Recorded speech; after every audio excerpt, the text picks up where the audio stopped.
तो सर जी आप मिलेट के फ़ायदे के बारे में बताइए, क्योंकि हमारे कई जो है वो मिलेट तो लेते हैं लेकिन उसका भोजन बनाने में उसको तकलीफ़ होता है, उसको कैसे बना के खाना है, क्या करना है, क्या कौन सी बीमारी में कौन सा मिलेट खाना है, ये अमली क्या होता है, ये सब लोग जानते नहीं हैं।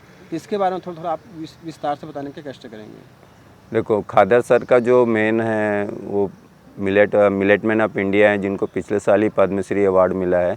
तो इन्होंने बताया कि हमारा शरीर में 3 चीज़ों से चलता है। हमारे शरीर की ऊर्जा ग्लूकोज से है, हमारे शरीर का सुपरवाइज़र हार्मोन से है, हमारे शरीर का रोग प्रतिरोधक क्षमता हमारे बैक्टीरिया माइक्रोब से है। तो आज की पीढ़ी में इन तीनों में असंतुलन होने के कारण ही लोग बीमार हो रहे हैं।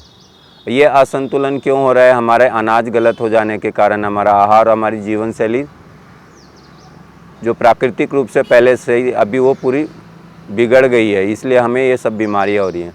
तो फिर इन्होंने देखा कि असंतुलन में अनाज का सबसे महत्वपूर्ण भूमिका है।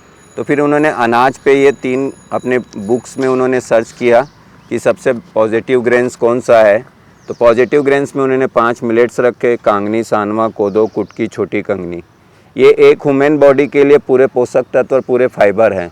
इसको लेने से हमारे शरीर में पूरी जो भी निगेटिविटीज़ है वो सब पॉजिटिविटी में बदल जाती है, और इसमें पूरे न्यूट्रिशन और हैवी मात्रा का फाइबर है।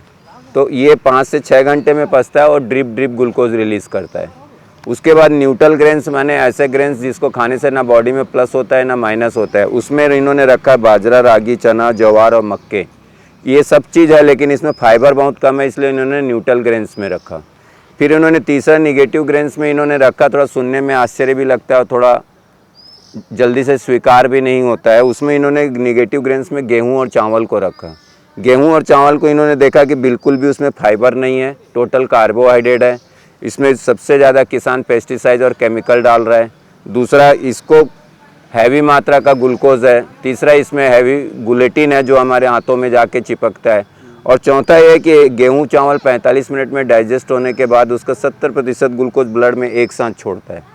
इसके अलावा हम शक्कर के पूरे आइटम ले रहे हैं, तो हमारे बॉडी में ग्लूकोज एक दिन में सिर्फ 36 ग्राम की आवश्यकता है, और हम गेहूं चावल और शक्कर का उपयोग करके 250 से 300 ग्राम डेली बॉडी में ग्लूकोज का इनपुट करें। इतना ज़्यादा इनपुट होने के कारण हमारी बॉडी में जो हमारा ब्लड है वो पतला ना होकर गाढ़ा हो रहा है, और वही गाढ़ा जो खून है वो हमारे शरीर के नुकसान है, वो चिपक जाता है। जैसे वो गाढ़ा हो गया, घूम नहीं रहा है, तो प्रेशर लगेगा तो बीपी का प्रॉब्लम, और ज़्यादा गाढ़ा ग्लूकोज ज़्यादा हुआ, लीवर डाइजेस्ट नहीं किया तो चर्बी बना के मोटापा, और ज़्यादा ग्लूकोज हुआ शुगर की बीमारी, हार्ट की नसों में हमारा ग्लूकोज जाके चिपक गया तो हार्ट का प्रॉब्लम, ब्रेन में चिपका ब्रेन का प्रॉब्लम, और घुटनों की नसों में चिपका घुटनों का प्रॉब्लम, और आँखों की नसों में चिपका ग्लूकोमा। तो गेहूँ, चावल और शक्कर हमारे बॉडी में ग्लूकोज का असंतुलन करते हैं, इसलिए हमें इन तीनों को बिल्कुल भी उपयोग नहीं करना चाहिए। उसके बाद इन्होंने हर चीज़ का बताया।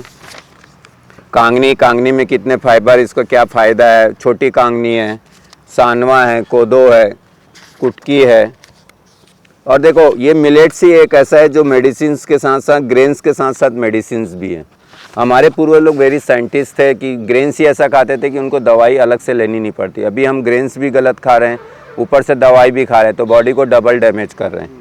जैसे फॉक्सटेल खाने से मानसिक तनाव, जोड़ों दर्द, पार्किंसन, मूर्छ रोगों से। कोदो खाने से रक्त शुद्धि, रोग निरोधक क्षमता, रक्तहीनता, मधुमेह, कब्ज से दूर और अच्छी नींद। सानवा खाने से काले मूत्रपिंड, एंड्रॉयड, कोलेस्ट्रॉल कम करता है। सानवा खाने से अंडाशय, वीर वृद्धि, पीसीओडी, संतान न होने की समस्या। छोटी कंगनी खाने से जीर्णाशय, जोड़ों दर्द, रक्तचाप, थायराइड, आंखों की समस्या और मोटेपन को। तो जैसे हम शरीर को अपने साबुन से साफ करते हैं, वैसे बॉडी के आर्गन्स को अंदर से मोटा अनाज साफ करता है। मोटा अनाज भी बोलते हैं, देसी आहार भी बोलते हैं, सिरीधान्य भी बोलते हैं, श्री अन्न भी बोलते हैं। तो ये इसमें ग्लूकोज भी नहीं है, इसमें गुलेटिन भी नहीं है, और हाई मात्रा का फाइबर है। इसलिए ये अनाज हमारे एक मानव शरीर के लिए बहुत उपयोगी है। क्यों खाना चाहिए हमें मिलेट्स? फाइबर से ग्लूकोज को मात देना, इसलिए हमें मिलेट्स खाना चाहिए। एक व्यक्ति के एक दिन में उसको 38 ग्राम फाइबर उसकी बॉडी में जाना चाहिए। तो ये अनाज यदि हम खाते हैं पॉजिटिव मिलेट्स, तो 27 ग्राम जाएगा, और 10 ग्राम सब्जी सलाद से जाएगा। तो जैसे ही 38 ग्राम बॉडी में फाइबर गया तो बॉडी से चर्बी गायब हो जाएगी।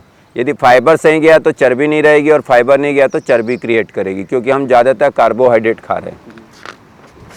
उसके बाद सर ने ये भी बताया कि आजकल की जो भी बीमारी है वो हमारे मुंह के द्वारा जो अन्न अंदर गया उसके कारण आई है, क्योंकि हम बचपन में जब पैदा हुए थे तब कोई बीमारी नहीं थी। आज यदि हम बीमार है तो उसका मेन वजह है हमारा अनाज, आहार और हमारी जीवन शैली है।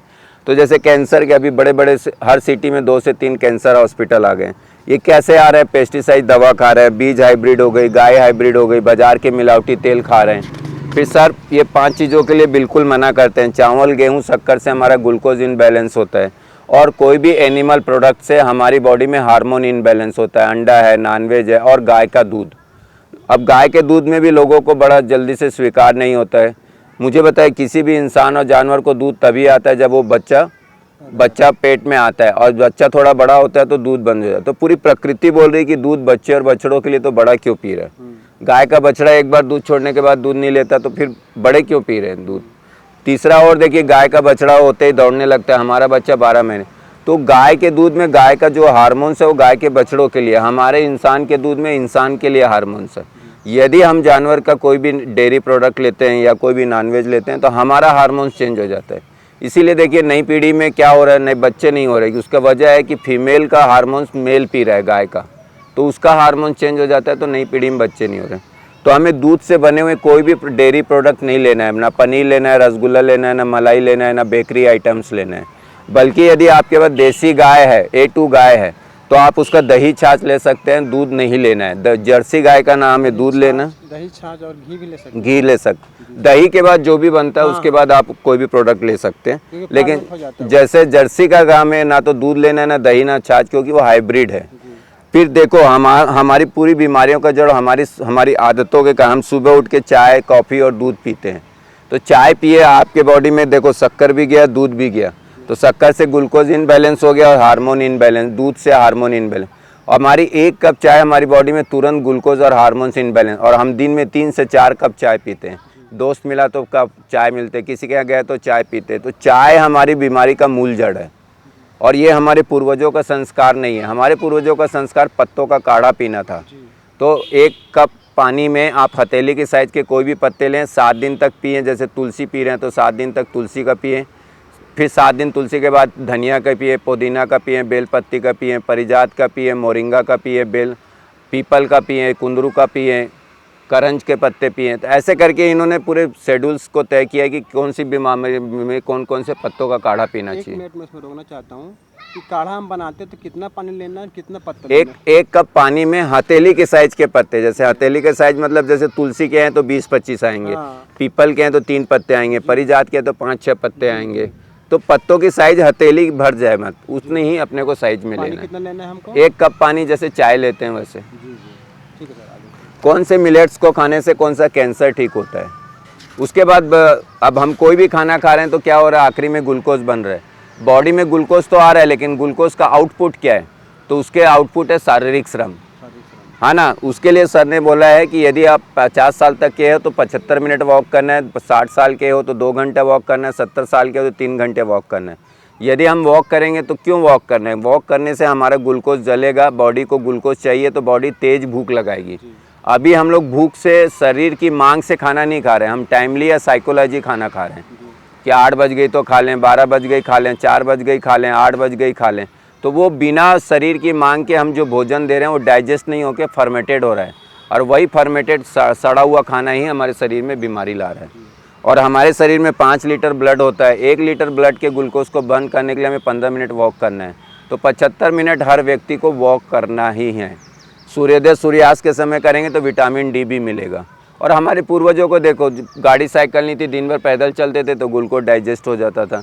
अभी ये देखिए हमारे घर में जो काम करने वाले श्रमिक है, मजदूर लोग हैं, वो स्वस्थ हैं गेहूं चावल खा के भी, और हम लोग गेहूं चावल खा के, क्योंकि हम शारीरिक श्रम नहीं कर रहे हैं। मंदिर जा रहे हैं 2 व्हीलर में, सब्जी लेने जा रहे हैं 2 व्हीलर में, दूध लेने जा रहे हैं 2 व्हीलर में, घूमने जा रहे हैं 4 व्हीलर में। तो शारीरिक श्रम ना होने के कारण हमारा खाना डाइजेस्ट नहीं हो रहा, फर्मेटेड हो रहा है, इसलिए हम बीमार हो रहे हैं। तो उन्होंने क्लियर कट बोला है कि शारीरिक श्रम जरूरी है। पूरी बीमारी का जड़ हमारा सेंट्रल गवर्नमेंट है, हमारा पेट।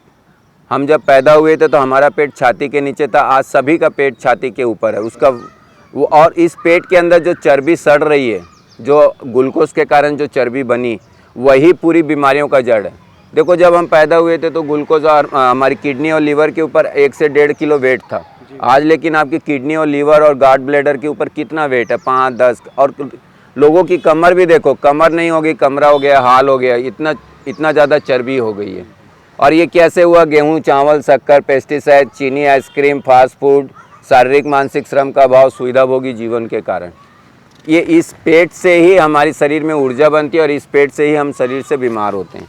हमें पानी तांबे के बर्तन का पीना चाहिए, लेकिन सुबह शाम नींबू और नमक से इसको मांजना चाहिए, नहीं तो ये पानी के बैड बैक्टीरिया वायरस को मार देता है, तांबा का पानी।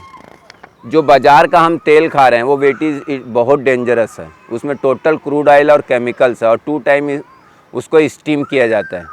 हमारे पूर्वज लोग बैल चालित घानी का खाते थे, जो लो आरपीएम में बनता था, विदाउट केमिकल, नॉर्मल टेम्परेचर में। जो देखो, तेल भी हमारे बॉडी के लिए ज़रूरी है, हमारे ब्रेन्स के लिए और हमारे स्किन्स के लिए। तो तेल हमें घानी का ही खाना चाहिए, बाज़ार के तेल तो बिल्कुल नहीं खाना चाहिए जो प्लास्टिक में पैक होके आ रहे हैं। और तेल भी कैसे खाना चाहिए? 7 दिन सरसों, 7 दिन फल्ली, 7 दिन सनफ्लावर, 7 दिन तिल का तेल। तेल भी एक औषधि है हमारे शरीर के लिए। और तेल हमें घर में कैसे लाना चाहिए? 1-1 लीटर का लाना चाहिए, जो बार बार ख़त्म हो तो बार बार ताज़ा तेल आए। हम 15 लीटर का एक साथ ला के 1 साल तक सड़ा के खाते हैं। तो तेल को भी बदलना पड़ेगा। जब से बाज़ार का तेल और प्लास्टिक में गरम चीज़ें पी रहे हैं, तब से ही कैंसर आया है। मीठा हमें बिल्कुल नहीं खाना है। यदि मीठे खाने की बहुत इच्छा है तो प्रकृति प्रदत्त औषधि ताड़ का गुड़ या खजूर का गुड़ 300-400 रुपये केजी है, वो खाना चाहिए। नहीं तो कोई भी प्रकार का मीठा नहीं खाना है, क्योंकि हर खाने का रिजल्ट आखिरी में ग्लूकोज बन के ब्लड में मिक्स होना है। ज़्यादा खाएंगे, ज़्यादा ग्लूकोज बनेगा, शरीर में फिर असंतुलन होगा। उसके बाद फिर सर ने बताया कि हमारी दैनिक दिनचर्या कैसी होनी चाहिए। सुबह जल्दी सूर्यास्त के पहले उठें। इसको रोक देते हैं, कमरे में कर लेंगे। रोकना पड़ेगा क्या? रोक देते हैं।